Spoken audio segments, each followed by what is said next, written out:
ريفري نو فير ظالم ظلم مبين আর্জেন্টিনার দালাল ওরা, রেফারি একটা জালিম। পবিত্র কোরআনের আয়াত হাসবুনাল্লাহু ওয়া নিমাল ওয়াকিল, حسب الله ونعم الوكيل অর্থাৎ আল্লাহই আমাদের জন্য যথেষ্ট আর তিনিই সর্বোত্তম কর্মবিধায়ক। কতটা কষ্ট পেলে এমনটা বলতে পারেন মিশরের ফুটবলার মোস্তফা জিকো। তিনি আরো বলেন, আমাদের পুরো জাতির স্বপ্ন নষ্ট করেছে রেফারি।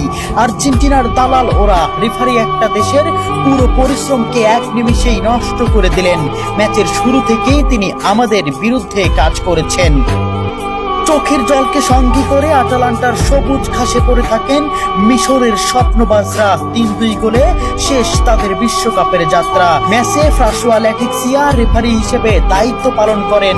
মিশরের একটি গোল বাতিলের পাশাপাশি ম্যাচের শেষ মুহূর্তে মোহাম্মদ সালার একটি ট্যাকেলও এড়িয়ে যান তিনি।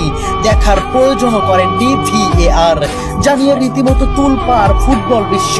ওই কাউন্টার অ্যাটাকে গোল করে আর্জেন্টিনাকে এগিয়ে দেন অ্যানজো। শেষ পর্যন্ত মিশর হৃদয় ভাঙ্গা হারকে সঙ্গী করে মাঠ ছাড়ে। ম্যাচ শেষে সংবাদ সম্মেলনে রেফারির কড়া সমালোচনা করেন হোসাম হাসান। তার দাবি, মিশর ন্যায় বিচার পায়নি। একই অভিযোগ করেছেন মিশরের হয়ে গোল করা স্ট্রাইকার জিকো। মাঠেই সাক্ষাৎকার দিতে গিয়ে কান্নায় ভেঙে পড়ে রেফারির বিরুদ্ধে তীব্র ক্ষোভ প্রকাশ করেন এবং তাকে জালিম বলে আখ্যাও দেন। জিকো বলেন, রেফারি আমাদের প্রতি অন্যায় করেছেন, সে একজন জালিম। এ সময় তিনি পবিত্র কোরআনের আয়াত হাসবুনাল্লাহু ওয়া নিমাল ওয়াকিল, অর্থাৎ আল্লাহই আমাদের জন্য যথেষ্ট আর তিনিই সর্বোত্তম কর্মবিধায়ক।